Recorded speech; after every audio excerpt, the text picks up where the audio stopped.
اعوذ باللہ من الشیطان اللعین الرجیم بسم اللہ الرحمن الرحیم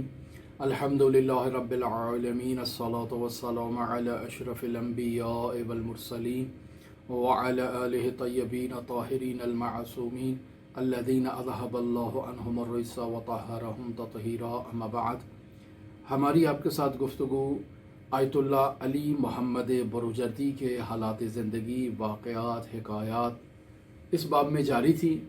اور ہم نے اپنی گزشتہ گفتگو کو اس نقطے پر آ کر ختم کیا کہ جب مرجعیت عظمیٰ محمد حسین بروجردی رحمۃ اللہ علیہ کے سسر نجف اشرف عراق زیارت کے لیے جاتے ہیں اور وہاں طلاب میں باقاعدہ مساعدہ تقسیم کرتے ہیں حاجی جعفر روغنی، تو علی محمد بروجردی ان سے مساعدہ لینے سے انکار کر دیتے ہیں اور کہتے ہیں کہ میں نجف اشرف میں تعلیم کے لیے آیا ہوں، کسی سے پیسے مانگنے کے لیے نہیں آیا۔ لہٰذا حاجی روغنی خود اٹھ کر علی محمد بروجردی کے پاس ان کے درس میں جاتے ہیں مدرسے میں، اور جا کر انہیں وہ رقم عطا کرتے ہیں کہ یہ میرا وظیفہ ہے کہ میں آپ تک آؤں اور آپ کو یہ رقم عطا کروں، میں نے جو دوسروں کو دی ہے وہ خود میرے پاس آئے تھے، آپ میرے پاس نہیں آئے، لہٰذا آپ کو میں دوسروں سے زائد رقم عطا کرتا ہوں۔ علی محمد بروجردی رحمۃ اللہ علیہ نجف اشرف عراق میں مرحوم مرجعیت عظمیٰ آیت اللہ سید ابو القاسم خوئی اور مرجعیت عظمیٰ ہادی میلانی رحمۃ اللہ علیہ کے ساتھ مختلف دروس میں شریک ہوا کرتے تھے، لیکن مرجعیت عظمیٰ آیت اللہ خوئی سے ان کا مباحثہ ہوا کرتا تھا، اور یہ آیت اللہ خوئی کے ساتھ آیت اللہ محمد حسین اصفہانی قمبانی کے درس میں شریک ہوا کرتے تھے، آیت اللہ نائینی کے درس میں شریک ہوا کرتے تھے، اور آپس میں مباحثہ بھی کیا کرتے تھے۔ علی محمد بروجردی کے زندگی میں دو استاد نہایت ہی حائز اہمیت ہیں، ایک محمد حسین اصفہانی قمبانی اور دوسرے علی قاضی طباطبائی رحمۃ اللہ علیہ۔ یہ وہ دو گراں قدر استاد ہیں جن سے علی محمد کو عشق تھا، اور ان کے حضور خود کو ایک خادم کی حیثیت سے تصور کیا کرتے تھے۔ آیت اللہ محمد حسین اصفہانی قمبانی کے حالات زندگی پر میں تفصیلی آپ کے ساتھ گفتگو کروں گا، لیکن علی محمد بروجردی چونکہ محمد حسین اصفہانی کے ایک نہایت ہی صمیمی اور نہایت ہی خاص شاگرد ہیں، لہٰذا محمد حسین اصفہانی کا ذکر کرنا بہت ضروری ہے۔ آیت اللہ محمد حسین اصفہانی قمبانی ایران کے ایک مشہور و معروف تاجر کے اکلوتے بیٹے تھے، بہت مشہور تاجر تھا، بہت مالدار تاجر تھا، لیکن آیت اللہ محمد حسین اصفہانی نے اپنی تمام زندگی نجف اشرف عراق میں غربت کے عالم میں گزاری۔ باپ سے جتنی بھی جائیداد اور جتنی بھی رقم ملتی تھی تمام طلاب میں تقسیم کر دیا کرتے تھے۔ محمد حسین اصفہانی فلسفی مزاج تھے، مراقبہ، محاسبہ، سیر و سلوک، آیت اللہ جواد ملکی تبریزی سے رابطہ، ریاضت نفس، شعر و شاعری، یہ ان کی خاص خصوصیات میں شامل تھا۔ ہمیشہ فکر میں مصروف رہتے تھے، بہت کم گفتگو کیا کرتے تھے، اور چونکہ والد کے تنہا وارث تھے اور والد وہاں سے ہمیشہ رقم ان کے لیے عراق بھیجا کرتے تھے، لیکن یہ اسے استعمال نہیں کرتے تھے۔ ان کا فقر اختیاری تھا، حقیقت میں فقیر نہیں تھے، لیکن خود فقر کو اختیار کیا ہوا تھا۔ جو رقم بھی بھیجتے والد اسے طلاب میں تقسیم کر دیتے، اور بسا اوقات خود بھوکے سویا کرتے تھے۔ اس قدر فقر انہوں نے اختیار کیا کہ گھر خرید سکتے تھے لیکن گھر نہیں خریدا، کرائے کے مکان میں زندگی کیا کرتے تھے، اور ان کے پاس مالک مکان کو کرایہ ادا کرنے کے لیے رقم بھی نہیں ہوتی تھی۔ اور علی محمد بروجردی ان تمام مسائل کے شاہد ہیں کہ ایک مرتبہ درس کے اندر مالک مکان آ جاتا ہے، محمد حسین اصفہانی درس پڑھا رہے ہیں اور درس کے وسط میں مالک مکان آ جاتا ہے، اور آ کر وہ برا بھلا کہنا شروع کر دیتا ہے اور اپنے کرائے کا مطالبہ کرتا ہے۔ آغا محمد حسین اصفہانی کے پاس کرایہ تو نہیں ہوتا مالک مکان کو دینے کے لیے، لہٰذا وہ نیچے آغا محمد حسین اصفہانی کا ایک پرانا قالین پڑا ہوتا ہے، اسے کرائے کے طور پر اٹھا کر وہ مالک مکان اپنے ساتھ لے جاتا ہے۔ اور علی محمد بروجردی خود نقل کرتے ہیں کہ ہمارے یہ استاد آغا محمد حسین اصفہانی یا کمپانی بس اوقات اس قدر مقروض تھے کہ دکاندار انہیں روٹی نہیں دیا کرتا تھا کہ یہ آدمی میرا اتنا مقروض ہے، مزید میں اسے روٹی کیوں دوں۔ یا وہ دکان جو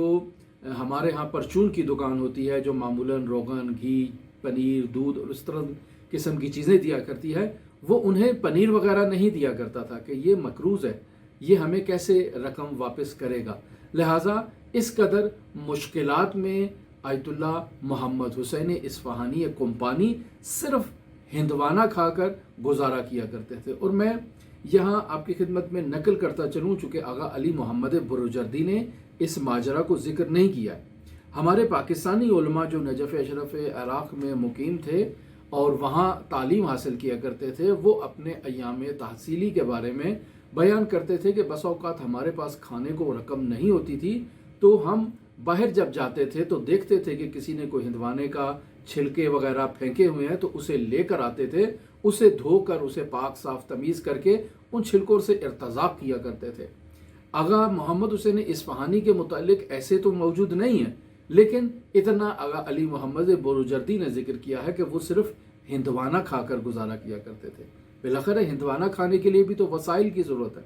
کہاں سے وہ ہندوانہ خریدتے تھے؟ جب دکاندار انہیں قرض پر روٹی نہیں دے رہا ہے اور پرچون والا انہیں پنیر نہیں دے رہا ہے تو وہ ہندوانہ کہاں سے خریدیں گے؟ یقینی بات ہے کہ ہو سکتا ہے وہی جو علماء پاکستان نے ذکر کیا اسی کے مطابق وہ بھی اسی ہندوانے سے ارتزاق کرتے ہوں کہ جو لوگ بالاخره پھینک دیا کرتے تھے۔ ایک روز ایک تاجر آتا ہے آغا محمد حسین اصفہانی کے پاس اور آ کر انہیں کہتا ہے کہ میری وجوہات شرعیہ کا حساب کرے۔ 4000 روپیہ خمس بنتا ہے، وہ یک مشت آغا محمد حسین اصفہانی کو عطا کرتا ہے کہ یہ لے خمس کی رقم۔ اب طبیعی بات ہے ایسے شخص کو چاہیے کہ فوراً اپنے تمام قرضوں کو چکتا کرے، چونکہ 4000 روپیہ اس وقت بہت بڑی رقم تھی، لیکن محمد حسین اصفہانی نے ایسا نہیں کیا، وہ رقم رکھ لی۔ رات کو ایک طالب علم آتا ہے سید اور آ کر کہتا ہے کہ استاد میرے اوپر شادی کرنا واجب ہے، میں کیا کروں؟ تو فوراً وہ 4000 روپیہ مکمل اٹھا کر اس سید طالب علم کو دے دیتے ہیں کہ جائیں آپ شادی کریں، آپ کے اوپر واجب ہے، اس واجب کی ادائیگی ضروری ہے۔ یعنی اپنا حصہ نہیں نکال رہے اس میں سے، کہ میں یہاں پہلے بھی نقل کر چکا ہوں اور ذکر کر چکا ہوں کہ ہمارے وہ افراد جو خمس ادا کرتے ہیں اور وہ افراد جو خمس وصول کرتے ہیں ان کی نظر میں ایسے افراد کیوں نہیں آتے ہیں؟ علی محمد بروجردی جیسے، محمد حسین اصفہانی جیسے، جو وجوہات شرعیہ کی دریافت میں اور اس کی تقسیم میں عدالت سے کام لیں اور واقعاً دیکھیں گے امام زمان اجل اللہ تعالی فرجہ شریف کی مصلحت کہاں پر ہے۔ یعنی ہمارے معاشرے میں لوگ وجوہات شرعیہ بھی ادا کرتے وقت بزنس کرتے ہیں، تجارت کرتے ہیں، اور یہ نہایت ہی ایک مکروہ کاروبار ہے کہ جا کر پرسنٹیج طے کرتے ہیں کہ کتنا تیرا کتنا میرا، اور پھر ایسے افراد کو دیتے ہیں کہ جن کے بارے میں یقین ہے کہ وہ ان وجوہات شرعیہ کو درست انداز میں استعمال نہیں کرتے، لیکن پھر بھی ہم لوگوں نے دین کے وظائف کو ادا بھی کرنا ہے اور اسے بھی بزنس کے تحت ادا کرنا ہے اور اس میں بھی کاروبار بنانا ہے۔ یہ ایک نہایت افسوس کی بات ہے، اور یقینی بات ہے کہ جب ایسے علماء کو نظر انداز کیا جائے گا جو محمد حسین اصفہانی جیسے علماء ہیں، تو یقینی بات ہے پھر ہمارے معاشرے میں ایسے ہی علماء تربیت یافتہ ہوں گے کہ جو یہ بزنس کر رہے ہیں اور ایک مکروہ بزنس کر رہے ہیں۔ لہٰذا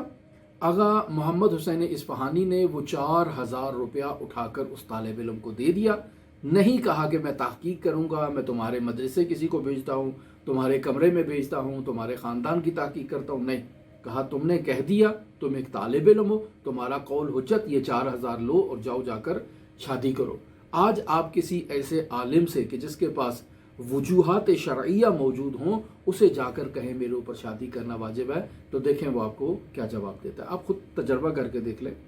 وہ افراد کہ جن کے پاس وجوہات شرعیہ وافر مقدار میں موجود ہے اور ان کے بینک کے اکاؤنٹ ان وجوہات سے مملو بھرے ہوئے ہیں۔ بسا اوقات تو ایسے بھی سننے میں آیا ہے کہ بعض افراد کے پاس وجوہات شرعیہ اس مقدار میں ہوتی ہیں کہ حکومت انہیں ضبط کر لیتی ہے۔ بعض اوقات سننے میں یہ بھی آیا ہے کہ لوگوں کے پاس وجوہات شرعیہ ہوتی ہیں اور انہوں نے گھر میں چھپا کے رکھی ہوتی ہیں اور چوہے انہیں کھا جاتے ہیں، اور ان کا حساب کون دے گا؟ ان کا حساب یہی افراد دیں گے کہ جو وجوہات شرعیہ کے دریافت میں اور اس کی تقسیم میں عدالت سے کام نہیں لیتے ہیں۔ تو آغا محمد حسین اصفہانی نے بغیر تحقیق کے وہ 4000 دے دیے، حالانکہ خود مقروض ہیں، حالانکہ خود محتاج ہیں، حالانکہ خود سب سے زیادہ مستحق ہیں کہ دکاندار انہیں روٹی نہیں دے رہا ہے، پرچون والا انہیں پنیر نہیں دے رہا ہے، خود ہندوانہ کھا کر گزارا کر رہے ہیں، لیکن وہ رقم اٹھا کر دے دی کہ یہ میری گردن سے بوجھ جو ہے وہ فوراً اتر جائے۔ علی محمد بروجردی اپنے اس استاد کی عاشق تھے، لہٰذا استاد کی زندگی کے آخری لمحات میں علی محمد بروجردی باقاعدہ ایک غلام کی حیثیت سے ان کی خدمت کیا کرتے تھے، یعنی خود مجتہد مسلم تھے لیکن ان کی خدمت کیا کرتے تھے۔ آیت اللہ محمد حسین اصفہانی نے اپنی زندگی کے آخری ایام میں درس کو ترک کر دیا تھا اور سامرا چلے گئے تھے۔ علی محمد بروجردی بھی ان کے ساتھ سامرا منتقل ہو گئے، دن رات ان کی خدمت کیا کرتے، ان کے کپڑے تبدیل کیا کرتے، دھویا کرتے اور جو خدمت میسر ہوتی وہ کرتے۔ ایک مرتبہ کچھ لوگ آغا محمد حسین اصفہانی سے ملاقات کے لیے اور عیادت کے لیے سامرا پہنچتے ہیں، اور سامرا پہنچ کے علی محمد بروجردی کی خدمت کو اپنی آنکھوں سے مشاہدہ کرتے ہیں، تو آغا محمد حسین اصفہانی سے کہتے ہیں کہ آپ کا یہ نوکر تو بہت اچھا ہے کہ آپ کی بہت خلوص کے ساتھ خدمت کر رہا ہے۔ تو آغا محمد حسین اصفہانی نہایت تعجب کرتے ہیں، پوچھتے ہیں کون سے نوکر کی بات کر رہے ہیں؟ کہا یہ والا جو ابھی آپ کے پاس موجود تھا۔ کہا یہ میرا نوکر نہیں ہے، یہ نجف اشرف عراق کا ایک بہت بڑا مجتہد ہے اور ایک بہت بڑا عالم ہے، یہ میرا نوکر نہیں ہے، یہ میری ویسے خدمت کر رہا ہے۔ تو یہ عالم تھا۔ تو آیت اللہ محمد حسین اصفہانی کے شاگردوں کی اگر آپ فہرست میں دیکھیں اور بالخصوص ان شاگردوں کی فہرست کو ملاحظہ کریں کہ جن شاگردوں پر آغا محمد حسین اصفہانی کمپانی کو زیادہ اعتماد تھا، ان سے زیادہ محبت تھی، ان میں یہی چند افراد علی محمد بروجردی، شیخ محمد تقی بہجت فومنی، آیت اللہ ہادی میلانی، آیت اللہ ابو القاسم خوئی اور عبد الہادی شیرازی جیسی شخصیات جو ہیں وہ محمد حسین اصفہانی کمپانی کے خاص شاگردوں میں شامل ہیں۔ علی محمد بروجردی اپنے زمانے طلبگی میں ہی بہت مشہور ہو گئے تھے، یعنی ان کی شہرت علمی اس قدر زائد ہو چکی تھی کہ لوگ ان سے باقاعدہ درس پڑھنے کے لیے تقاضا کیا کرتے تھے اور ان سے درس پڑھا کرتے تھے، لہٰذا نامور افراد ان کے شاگرد رہ چکے ہیں۔ اور علی محمد بروجردی علمی مطالب کو درک کرنے کی ایک خاص صلاحیت رکھتے تھے۔ آغا نعینی کے درس میں جاتے تھے اور اس درس کو ایسے جیسے حفظ کر لیا۔ آغا نعینی نے کیا کہا سمجھنا تو بہت ہی سہل بات ہے، تمام درس حفظ کر لیتے تھے، اور درس کے بعد باہر جب نکلتے تھے تو وہاں اپنا ایک درس شروع کر دیتے تھے اور طلاب ان کے گرد جمع ہو جاتے تھے، اور عین وہی درس جو آغا محمد حسین آغا نعینی نے دیا ہوتا تھا وہ تمام درس دوبارہ ان طلاب کو کہ جو باقاعدہ اس کو املا کرنا چاہتے ہیں، لکھنا چاہتے ہیں، انہیں باقاعدہ وہ لکھوایا کرتے تھے، اور اس درس میں تعداد آغا نعینی کے درس سے زیادہ ہوا کرتی تھی۔ ایک روز آغا نعینی کہیں مجلس پڑھنے کے لیے ممبر پر جا رہے ہوتے ہیں تو راستے میں ان کو نظر پڑ جاتی ہے آغا علی محمد بروجردی پہ، تو مزاح میں کہتے ہیں کہ آغا علی محمد آپ نے تو میری دکان کے سامنے اپنی دکان قائم کر لی ہے اور آپ کے پاس گاہک بھی میرے سے زیادہ ہیں، یعنی اس قدر علی محمد بروجردی کا حافظہ اچھا تھا کہ ان کو درس یاد ہو جاتا تھا، سمجھ میں آ جاتا تھا، اور وہ آگے طلاب کو مدد کیا کرتے تھے آغا نعینی کا درس سمجھنے میں۔ آغا محمد حسین اصفہانی کا درس بھی اسی طرح سے تھا۔ آغا علی محمد بروجردی ان کا درس مکمل ایسے جیسے بالکل کف دست ہے اس طرح سے اس کو درک کیا کرتے تھے۔ اور آغا محمد حسین اصفہانی اپنے درس میں فلسفی اصطلاحات کو بہت زیادہ استعمال کیا کرتے تھے، لہٰذا آغا محمد حسین اصفہانی کے درس کو وہی افراد سمجھ سکتے تھے کہ جو فلسفے کو اچھی طرح سے جانتے ہوں اور ان کا فلسفے پر عبور ہو، وگرنہ وہ آغا محمد حسین اصفہانی کے درس کو درک نہیں کر پاتے تھے۔ آغا بہجت سے ایک روز ہم نے سنا حرم مطہر حضرت امام رضا میں وہ فرما رہے تھے کہ آغا محمد حسین اصفہانی قمپانی خود صاحب کفایہ سے زیادہ بہتر انداز میں کفایہ کو درک کرتے تھے، سمجھتے تھے اور اس کی تبیین کیا کرتے تھے۔ لہٰذا آپ آغا محمد حسین اصفہانی کی کتاب نہایت الدرایا یا اس کے علاوہ جو ان کی تقریرات ہیں ان کو اگر آپ ملاحظہ فرما لیں تو واضح طور پر یہ بات معلوم ہو جائے گی کہ نہایت ہی پیچیدہ کتابیں ہیں۔ وہی افراد ان کو درک کر سکتا ہے کہ جس کے ہاتھ پر فلسفہ بالکل واضح کف دست کی طرح اس کے سامنے واضح ہو اور وہ فلسفے کو جانتا ہو، وگرنہ وہ ان کتابوں کو پڑھے گا اور ترجمے کی حد تک ہی رہے گا، اسے بات سمجھ نہیں آئے گی۔ علی محمد بروجردی کا حافظہ نہایت ہی اچھا تھا، لیکن مرحوم آیت اللہ خوئی رحمۃ اللہ علیہ بسا اوقات آغا محمد حسین اصفہانی کے درس میں وہ مطالب جو آغا محمد حسین اصفہانی بیان کر رہے ہیں انہیں یادداشت کیا کرتے تھے، انہیں لکھا کرتے تھے، اور یعنی وہ مضبوطی اور قوت حافظہ جو علی محمد بروجردی میں تھا وہ آیت اللہ خوئی میں موجود نہیں تھا۔ آیت اللہ علی محمد تمام درس کو سنا کرتے تھے اور اس کو حفظ کیا کر لیتے تھے، سمجھ لیتے تھے مکمل، لیکن آیت اللہ خوئی اہم پوائنٹ کو یادداشت کیا کرتے تھے۔ آیت اللہ علوی بروجردی اس ماجرا کو نقل کرتے ہیں کہ آغا محمد حسین اصفہانی جب درس دیا کرتے تھے تو ان کی یہ خواہش تھی کہ جتنے طلاب سامنے بیٹھے ہیں ان کی توجہ آغا محمد حسین اصفہانی پہ ہو اور گویا کہ آنکھوں میں آنکھیں ڈال کر وہ باتیں کر رہے ہو اور درس کو منتقل کر رہے ہوں۔ لہٰذا اگر کسی طالب علم کے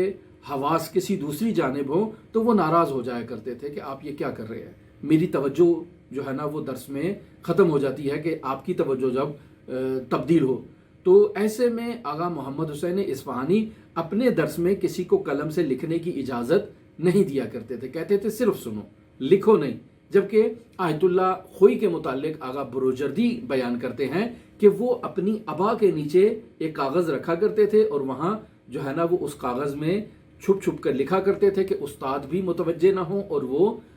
جو اہم پوائنٹ ہیں ان کو یادداشت بھی کر لیں۔ اور پھر یہ بھی بات واضح ہے کہ آیت اللہ محمد حسین اصفہانی کے درس کی تعداد اتنی کو زیادہ نہیں تھی، چونکہ خاص درس تھا، خاص درس بے معنی کہ پیچیدہ درس تھا، ہر کسی میں اس درس کو سمجھنے کی اور ہضم کرنے کی صلاحیت موجود نہ تھی، نتیجتاً خاص افراد شریک ہوا کرتے تھے، جیسے آیت اللہ بہجت ہو گئے، آیت اللہ ہادی میلانی ہو گئے، آیت اللہ خوئی ہو گئے، عبدالہادی شیرازی ہو گئے، خود آغا علی محمد بروجردی ہو گئے، یا اس قسم کے چند مخصوص افراد شرکت کیا کرتے تھے۔ تو ظاہر ہے ایسے میں واضح ہو جاتا ہے کہ کون کیا کر رہا ہے اور استاد کی توجہ تمام شاگردوں کے اوپر رہا کرتی تھی۔ آغا علی محمد بروجردی اس دور میں ہی باقاعدہ درس دیا کرتے تھے اور طالب علموں کو پڑھایا کرتے تھے۔ آغا نجابت کہتے ہیں کہ آغا علی محمد خود بھی متعدد درس پڑھا کرتے اور پھر اس کے بعد متعدد درس پڑھایا بھی کرتے اور پھر مطالعہ بھی کیا کرتے۔ نجف اشرف کی شدید گرمی میں اتنے درس پڑھنا اور پھر اتنے درس پڑھانا یہ معجزے سے کم بات نہیں ہے، یعنی ہر کسی میں صلاحیت نہیں ہے کہ وہ اتنے درس پڑھ سکے اور آگے پڑھا سکے۔ بالآخر ہے انسان کو استراحت چاہیے ہوتی ہے، آرام ہوتا ہے، اور نجف کی گرمی بہت شدید گرمی ہے کہ اسے برداشت کرنا ہر کس کے لیے کی توان میں نہیں ہے۔ پھر آغا علی محمد بروجردی کے اگر آپ گراں قدر شاگردوں کی فہرست کو ملاحظہ کریں تو آیت اللہ شیخ محمد تقی بہجت فومنی جو آغا بہجت معروف ہیں، یہ آغا علی محمد بروجردی کے شاگرد تھے نجف اشرف عراق میں۔ پھر اس کے علاوہ علامہ محمد حسین طباطبائی صاحب تفسیر المیزان، یہ آغا علی محمد بروجردی کے شاگرد ہے۔ پھر اس کے علاوہ آپ دیکھ لیں کہ آیت اللہ شیخ حسن علی نجابت جو آغا قاضی کے شاگردوں میں ہیں، یہ بھی آغا علی محمد بروجردی کے شاگرد ہیں۔ پھر آغا عبد الکریم کشمیری جو آغا قاضی کے شاگرد تھے آخری دور میں، یہ بھی آغا علی محمد بروجردی کے شاگرد ہیں اور ان سے انہوں نے کفایہ پڑھی ہے۔ یہ ہے وہ شاگرد جو نجف اشرف عراق میں آغا علی محمد بروجردی سے استفادہ کرتے رہے۔ لیکن اگر آپ ایران میں آئیں تو ایران میں بھی نامور شخصیات آغا علی محمد بروجردی کے درس سے استفادہ کرتی رہی، جن میں علامہ تقی جعفری، بہت معروف شخصیت کے جنہوں نے نہج البلاغہ کی شرح بھی کی ہے اور مشہور و معروف فیلسوف ہے، یہ آغا علی محمد بروجردی کے شاگرد ہیں۔ پھر اس کے علاوہ ڈاکٹر جعفر شہیدی، ان کی بھی بہت مشہور اور معروف کتابیں موجود ہیں، یہ بھی آغا علی محمد بروجردی کے شاگرد ہیں۔ یہ اس کے علاوہ آیت اللہ علوی بروجردی، یہ بھی آغا علی محمد بروجردی کے شاگرد ہیں، اور اس کے علاوہ متعدد نامور شخصیات کی علی محمد بروجردی نے تربیت کی ہے۔ انداز درس کیا ہوتا تھا علی محمد بروجردی کا؟ علی محمد بروجردی اپنے درس کے آغاز میں ایک حدیث بیان کرتے ہیں، اخلاقی حدیث، اور پھر اس حدیث کے متعلق 5 منٹ 10 منٹ اس کی وضاحت کرتے، اس کی تشریح کرتے، اور پھر اس کے بعد اپنی دوسرے درس کو جاری رکھتے۔ ہمیشہ مجالس میں سر جھکا کر بیٹھا کرتے تھے، کسی کی غیبت مجالس میں برداشت نہیں کرتے تھے، فوراً کہتے تھے کہ اس موضوع کو تبدیل کیا جائے۔ فصیح فارسی زبان میں درس دیا کرتے تھے، طلاب کو درس پڑھنے کی ترغیب دلایا کرتے تھے۔ ہمیشہ آپ اذان فجر سے پہلے بیدار ہو جاتے، بلا ناغہ طلوع آفتاب سے پہلے آپ اذان فجر اور نماز فجر کو ادا کرنے کے بعد آپ وادی السلام میں قبرستان میں چلے جاتے اور وہاں ارواح مؤمنین کے ساتھ گفتگو کیا کرتے تھے۔ پھر قبرستان سے واپس آنے کے بعد آپ گھر تشریف لاتے، آ کر مختصر سا ناشتہ کرتے اور اس کے بعد طلاب کو درس پڑھایا کرتے تھے۔ طلاب کو درس پڑھانے میں ترغیب دلایا کرتے تھے اور ہمیشہ تر و تازہ رہا کرتے تھے درس کے اندر۔ یعنی طلاب یہ بیان کرتے ہیں کہ ہمیں ایسے محسوس ہوتا تھا کہ تمام شب علی محمد بروجردی نے جو خداوند متعال سے راز و نیاز کی ہے، اس راز و نیاز کے نتیجے میں علی محمد بروجردی اب چارج ہو چکے ہیں اور بالکل تر و تازہ ہیں اور آسانی کے ساتھ جو ہے نا وہ ہر قسم کے موضوعات پر گفتگو کر سکتے ہیں۔ مرحوم آیت اللہ بہجت بھی اسی طرح تھے، تمام رات عبادت، لیکن اس کے باوجود دن میں جب آتے ہیں تو بالکل حشاش بشاش اور درس میں۔ آغا علی ان کے فرزند کہتے ہیں کہ ہم لوگ تھک جایا کرتے تھے کہ آغا اذان سے 2-3 گھنٹہ پہلے اٹھتے ہیں، عبادات، ذکر، اذکار، پھر نماز فجر، پھر حضرت معصومہ کا حرم، وہاں 2-3 گھنٹے باقاعدہ توسل، راز، نیاز، ذکر۔ تو ایسے میں ہم جو آغا بہجت کے ساتھ ہوتے تھے، ہم تو ایسے تھا کہ ابھی زمین پر گر جائیں گے خستگی کے عالم میں، لیکن اس کے باوجود آیت اللہ آتے تھے، گھر میں ناشتہ کرتے تھے اور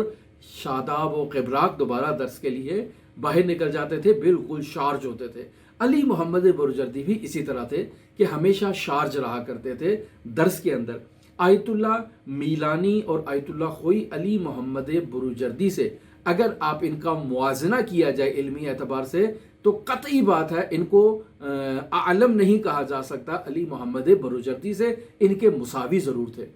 میں آپ کی خدمت میں یہ بھی نقل کروں کہ آیت اللہ علامہ محمد حسین طباطبائی صاحب تفسیر المیزان اور آیت اللہ شیخ محمد تقی بہجت کی نظر کے مطابق علی محمد بروجردی آیت اللہ خوئی اور آیت اللہ میلانی سے اعلم تھے۔